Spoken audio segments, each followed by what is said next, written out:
Вот конкурс «Лидеры России» организовал аппарат президента Российской Федерации. Были ли громкие какие-то назначения по итогам этого конкурса? Да.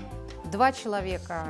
Администрация президента Российской Федерации, министр экономики Максим Орешкин говорил о том, что он найдет себе заместителя, он его нашел, замминистра энергетики, замминистра здравоохранения и уже несколько министров регионального значения. И это только начало, и мне кажется, это как раз большой сигнал для всех тех, кто еще пока что, может быть, сидит на диване и думает о том, а стоит ли принимать участие в таком конкурсе в этом году.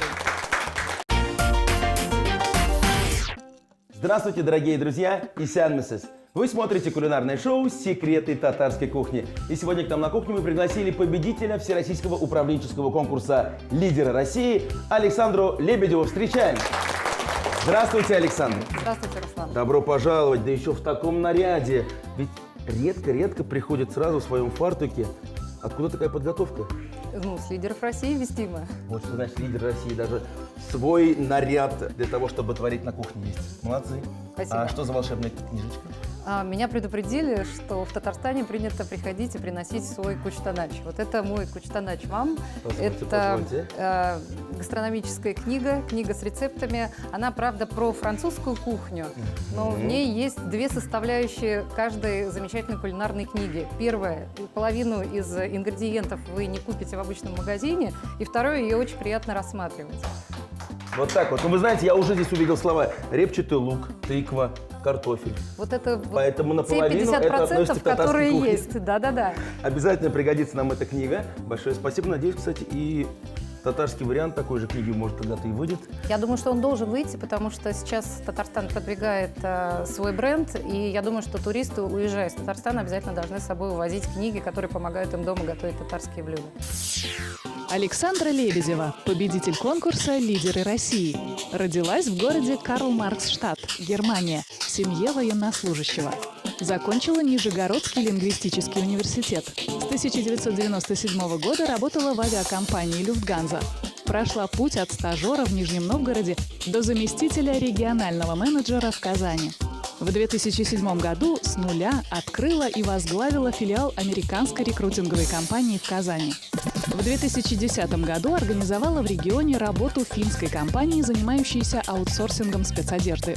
В настоящее время занимает пост регионального директора этой компании. Подала заявку на участие в первом конкурсе «Лидеры России», объявленного при поддержке президента России Владимира Путина, и стала одним из победителей конкурса. Выиграла грант на обучение и получила в наставнике президента Татарстана Рустама Минниханова. Александр, расскажите, пожалуйста, что мы сегодня с вами будем готовить? Сегодня мы будем готовить суп-гуляш. Мне показалось, что это такое международное блюдо.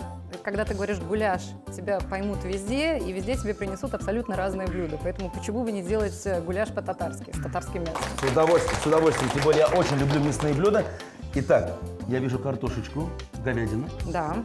Что еще нам потребуется? Затем нам потребуется обязательно, поскольку это гуляш, это перец, это паприка обязательно, томатная паста и томаты в собственном соку. И, конечно же, зелень и чеснок. И хорошее настроение. Обязательно. Итак, чем я могу помочь?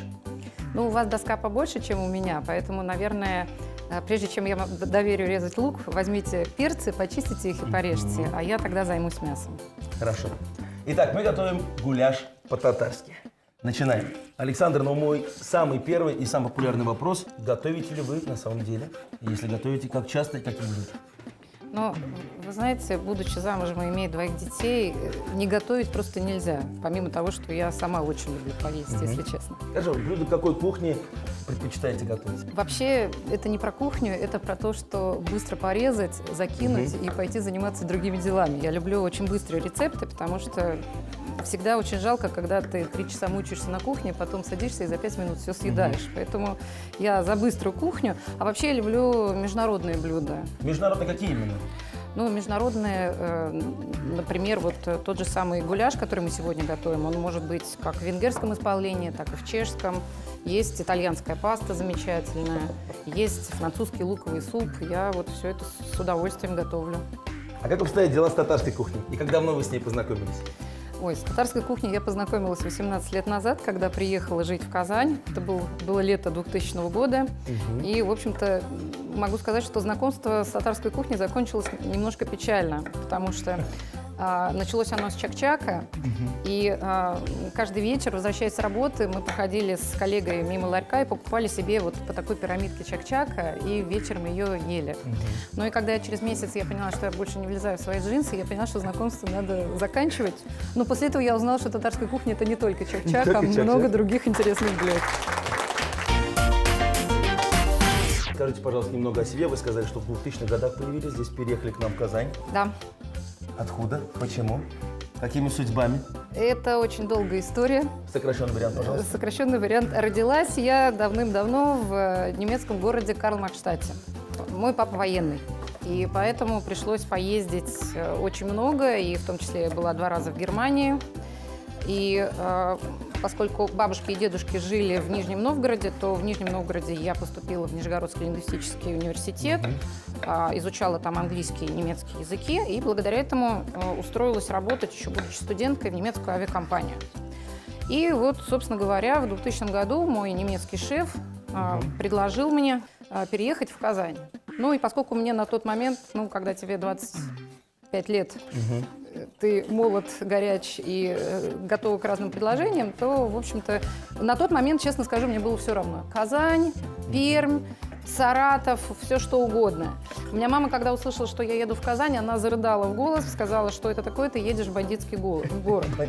Сейчас уже на протяжении, наверное, последних лет 15 точно, она всем с гордостью рассказывает, моя дочь живет в столице Татарстана. Александр, у нас готов перчик. Отлично. Мне кажется, я справился. Великолепно. Как мог. Мастер-шеф просто. Мясо тоже готово. Мясо тоже готово. Что дальше? И сейчас нам надо дорезать лук и картофель. Поэтому вам, Можно, пожалуйста, мне лук? как очень ответственному человеку, я поручу лук. Это традиционное мое занятие на многих программах. Я видела, да, поэтому я уверена, вы меня не подведете. Постараюсь. Как мы режем? Тоже мелко? Лук режем тоже мелко, да, потому что это суп, там все должно быть разваренное. Так, лучок я забираю. Итак, следующий мой вопрос. Расскажите, пожалуйста, про конкурс «Лидеры России». Уверен, многие зрители впервые о нем слышат. И будет интересно узнать, что же это такое, как давно он проводится и что дает вообще участие в конкурсе. Конкурс «Лидеры России» вообще это событие, которое сейчас случилось в первый раз. И, наверное, именно это сподвигло меня принять в нем участие. Это конкурс, который планируется быть ежегодным. То есть в 2018 году будет еще один поток. И на сайте конкурса первая фраза, которую я прочитала и которая меня зацепила, там написано очень просто: «Докажи, что ты один из лучших управленцев страны». Вот просто так. Все. Это не имеет отношения только к госслужбе, ты не должен иметь профильное, я не знаю, медицинское образование или финансовое. Возраст до 50 лет, минимальный набор управленческого опыта для молодежи и от 5 лет для людей чуть постарше, и все, и ты можешь участвовать в этом конкурсе. Кто инициатор конкурса? Наш президент Владимир Владимирович Путин.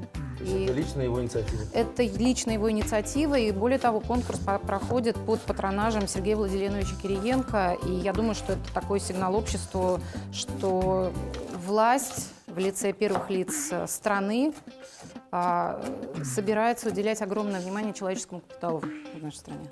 А как происходит отбор? Вот продается, я не знаю, сколько там, 500 000 заявок, остаются частично некоторые, или как? Да, отбор был, это очень интересно было. Изначально уже везде говорилось, что организаторы ожидали, что примет участие в первом этапе, подадут заявки где-то порядка 10 000 человек. Ничего подобного. 200 000.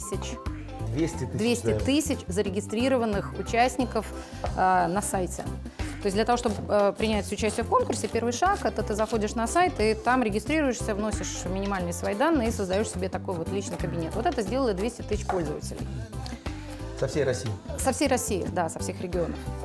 А вот следующий шаг – это уже история про то, как мы очень часто говорим «я хочу», и потом продолжаем лежать на печи еще сколько-то лет. Потому что следующим шагом надо было всего-то навсего записать видеообращение длиной 3 минуты. С помощью, опять-таки, на сайте была возможность подключать видеокамеру и ответить на 2 простых вопроса.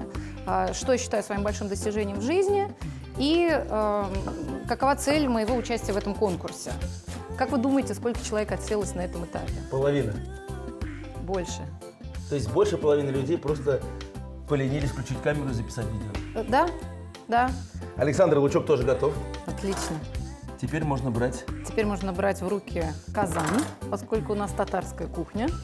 И в казане давайте вы будете этот лучок жарить. Достаточно сильно огонь сделайте. На максимальный. Максимальный, Маслица. да, маслица. Дождитесь минутку, чтобы оно так прогрелось. И в него лучок и поджариваем чуть-чуть, чтобы он схватился. И потом туда мясо. Продолжается у нас приготовление гуляша по-татарски. Лучок у нас, смотрите, до золотистого цвета прожарился. Да. Добавляем. Лучок готов, теперь пошло мясо. Хорошо. Мясо сюда же добавляем в казан. И в таком же режиме, помешивая его некоторое время, ждем, пока оно даст сок. То есть до того момента, как оно даст сок, мы его на максимальном огне. Да, да. И потом убавляем. А я тем временем займусь чесноком и зеленью. Александр, все-таки хочется вот задать, на мой взгляд, самый главный вопрос. Вот ваша цель участия в этом конкурсе? Ведь конкурс долго длился, отнимал, наверное, время от основной работы, от семьи. Ваша главная цель участия в этом конкурсе? Зачем это мне нужно? У нас есть время до завтра. Нет, ну на самом деле конкурс, он про лидеров. А мне кажется, вот основное качество, которое отличает лидера от не лидера, это то, что тебе всегда мало. Ты всегда хочешь большего, ты хочешь идти дальше, ты хочешь прыгать выше, бежать быстрее. И вот конкурс, он про это. Плюс это ну, действительно возможность в рамках этого конкурса в масштабах всей страны заявить про себя. Но такого же никогда не было. Это вообще фантастика. Сейчас у нас здесь уже все готово. Надо накрыть крышечкой, чтобы мясо потомилось где-то часа полтора и стало мягким-мягким. На полтора часа. На полтора накрываем часа мы крышечкой. накрываем крышечкой. На медленном огне. Да. 2 часа томится наше мясо, но, конечно, для наших зрителей все это произойдет за одно мгновение. Посмотрите, пожалуйста, как красиво кипит наше мясо. Красота. А вы знаете, почему кулинарное шоу пользуется такой популярностью, Руслан? Расскажите. Огонь горит, вода льется, и смотришь, как другой человек работает. Кстати, мы еще не солили, не перчили наше блюдо. Да, это будет следующим этапом. А сейчас давайте паприку. Вот, наверное, паприки в гуляше должно быть много, поэтому давайте половину точно Половину. сыпьте, а там разберемся. Это, кстати, одна из моих любимых специй. И моих тоже. И сейчас начинаем закидывать, Наши овощи. да. Александр, расскажите, пожалуйста, вот этот красивый кулинарный фартук, вы его специально для сегодняшней программы приобрели и изготовили? Или вы в нем принимали участие в финале? Такой фартук, увы, ребята, не продается. Я его привезла как раз-таки с кулинарного задания с финала лидеров России в Сочи. Здесь у нас уже все томится, и время закладывать помидоры. Давайте я сюда их. Это помидоры в собственном соку, консервированные. И весь бульончик. И тоже. весь бульончик тоже, да, он такой насыщенный должен быть. И вот как раз то самое Красота. волшебный момент, когда мы добавляем пасту. И все это так вот. Мешайте посильнее, прям вот ложкой, не Кстати, бойтесь. и соль, перчик еще. И соль, перчик тоже, да. Но сначала мы посмотрим, достаточно ли жидкости. То есть можно добавить и кипяточек. Можно добавить чуть-чуть кипяточку, да, потому что он все равно будет испаряться. Вот, в принципе, вот это вот такой финальный суп, как я люблю, можно сделать чуть-чуть пожиже, можно оставить так же. Уже аппетитно выглядит. Еще раз повторю, не только аппетитно, а еще и очень красиво. Да. Сейчас, дорогие друзья, по традиции реклама на канале ТНВ. После этого мы приготовим еще одно очень интересное блюдо. Оставайтесь с нами. Гуляш по-татарски. В казане на разогретом растительном масле обжарили мелко нарезанный репчатый лук. Затем добавили говядину, нарезанную небольшими кубиками. Когда мясо зарумянилось, убавили огонь, накрыли казан крышкой и оставили тушиться на 1,5-2 часа. Тем временем мелко нарезали чеснок, сладкий перец, картофель и очищенные от кожицы консервированные помидоры. К тушеному мясу добавили специи, овощи, томатную пасту. Все перемешали и тушили до готовности. Дорогие телезрители, вы вновь смотрите программу «Секреты татарской кухни». Напоминаю, что мы сегодня готовим с победителем Всероссийского управленческого конкурса «Лидеры России» Александрой Лебедевой. Александра, спасибо, что пришли к нам. Очень интересный оригинальный рецепт гуляша по-татарски. Сегодня нам рассказала Александра. Гуляш уже здесь, скоро будет готов. А сейчас блюдо от меня. В татарском варианте он называется эремчек кабартмалара. Очень вкусное блюдо и самое главное, оно готовится быстро. И этим рецептом я поделюсь и с вами, зрители наши дорогие, и с вами, Александр. Биг Зур Рахмет. Итак, мы начинаем. Берем специальное блюдо. Немного творога. А слово эремчек переводится с татарского как творог. Разравниваем его.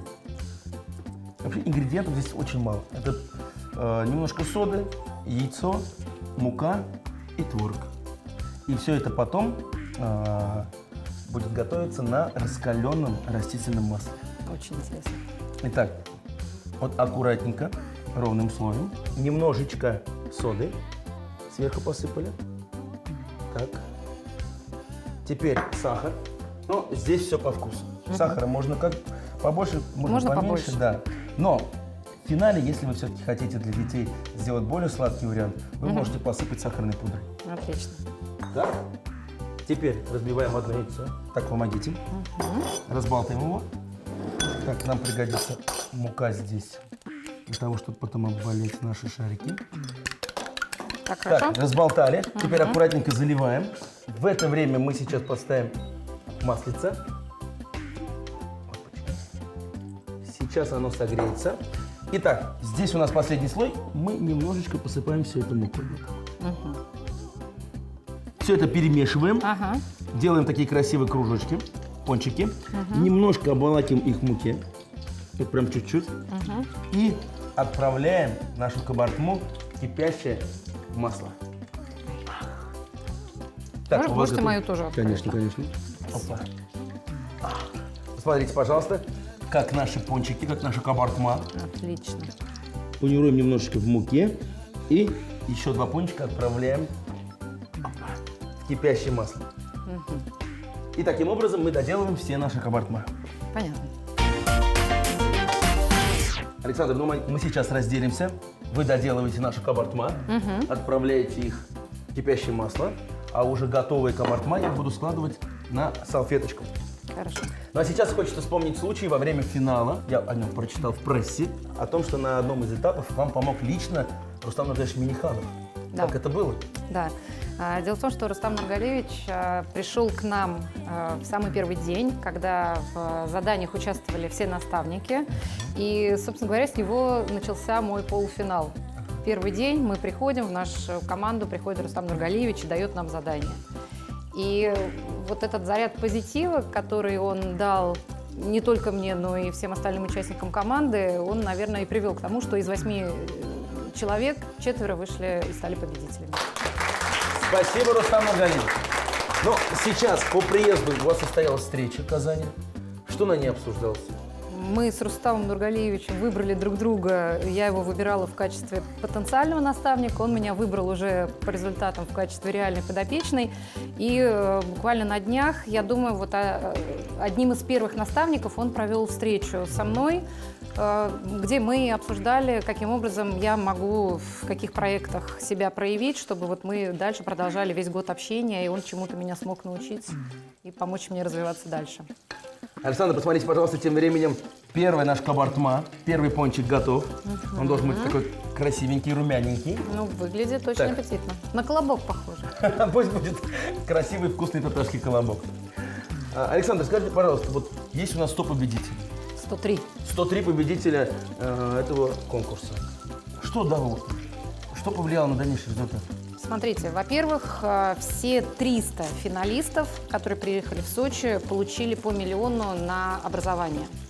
И могут учиться в любом институте, имеющем российскую лицензию на То образование. есть просто потратить их нельзя? Просто потратить нельзя, это целевой такой вот грант. 103 победителя получили себе наставников, начиная от самого Сергея Владимировича Кириенко и заканчивая руководителями многих крупных известных компаний и госкорпораций. Наставники сами выбирали себе учеников? Они выбирали себе учеников из числа тех, кто изъявил желание также, чтобы они были их наставниками. У нас была возможность выбрать несколько человек. Конкурс задумывался и анонсировался как возможность развивать социальные лифты в стране. Это когда человек делает карьеру и растет вверх не благодаря своим связям, а благодаря тому, что он такой вот умный, замечательный и хочет. Александр, вот пончики практически у нас уже готовы. Хотелось бы, перед тем, как мы накроем на стол, что вы пожелаете тем зрителям, которые сейчас смотрят нашу программу и на следующий, на второй конкурс, который пройдет, да, уже в этом году, изъявили желание участвовать. Какие советы? Ну, наша программа снимается весной, а весна – это всегда время, когда начинается что-то новое и начинается время перемен. Поэтому я, наверное, пожелаю меняться к лучшему и никогда не останавливаться на достигнутом. Этой красивой фразой мы заканчиваем официальный момент приготовления наших блюд, накрываем на стол и будем их пробовать. Эремчек кабарт-малары. Творожные пончики. Творог размяли вилкой, разровняли, присыпали мукой, содой, добавили яйцо и немного сахара. Слегка перемешали, сформировали шарики. Обваляли их в муке и обжарили в разогретом растительном масле до золотистого цвета. Готовую кабартму при подаче присыпали сахарной пудрой и полили сметаной. Дорогие телезрители, если вы не успели записать рецепты наших блюд, мы ждем вас в нашей группе ВКонтакте. Готовьте свои самые любимые блюда и делитесь кулинарными секретами. Ну и, конечно же, подписываемся на наш канал на YouTube. Александр, мне кажется, у нас все получилось. Посмотрите, какие красивые кабартма. Как красиво смотрится наш татарский гуляш, который мы посыпали зеленью. Волшебно. Хочется попробовать? Хочется уже Но все перед это этим у съесть. меня остался самый последний интригующий вопрос. Вот конкурс «Лидеры России» организовал аппарат президента Российской Федерации. Были ли громкие какие-то назначения по итогам этого конкурса? Да. Порядка 45 человек уже получили достаточно громкие назначения. Например? 2 человека – администрация президента Российской Федерации, министр экономики Максим Орешкин говорил о том, что он найдет себе заместителя, он его нашел, замминистра энергетики, замминистра здравоохранения и уже несколько министров регионального значения. И это только начало, и мне кажется, это как раз большой сигнал для всех тех, кто еще пока что, может быть, сидит на диване и думает о том, а стоит ли принимать участие в таком конкурсе в этом году. И ведь самый главный секрет – это просто записать видео, да. Да, и не забудьте ответить на 2 вопроса. А мы не должны забыть попробовать 2 блюда. Я предлагаю попробовать наш вкусный татарский гуляш. Давайте. Очень наваристый у нас получился от цвета. Теперь мы его пробуем. Внимание. Мне кажется, это вкусно. Татары обычно говорят, это шедеврально вкусно. Действительно. Этот гуляш достоин лучших европейских ресторанов, конечно. Повторите дома, друзья, не пожалеете. Ну и на десерт. А по мне видно, что я люблю десерт. Мы попробуем кабартма эремчек белян. Первый вариант у нас мы залили сметанкой, также присыпали сахарной пудрой. Какой вам больше нравится? Ну, вы знаете, по мне не видно, но я тоже на самом деле очень люблю десерты. Я попробую и то, можно? Пробуйте, внимание.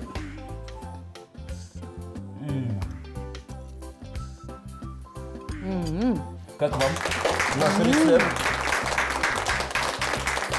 Очень нежно, воздушно. И мне кажется, особенно наши дети будут в восторге. Очень вкусно. Друзья. Очень вкусно. Александра, на этом наше вкусное кулинарное путешествие подходит к концу. Как и конкурс «Лидер России», который успешно завершился для вас и пройдет вновь в этом году. Ну а наша программа выйдет в эфир уже в следующее воскресенье. Поэтому смотрите нас, дорогие друзья, на канале ТНВ. С нами вкусно, весело и интересно. Не правда ли? Спасибо, замечательно. Это была программа «Секреты татарской кухни». Пока-пока.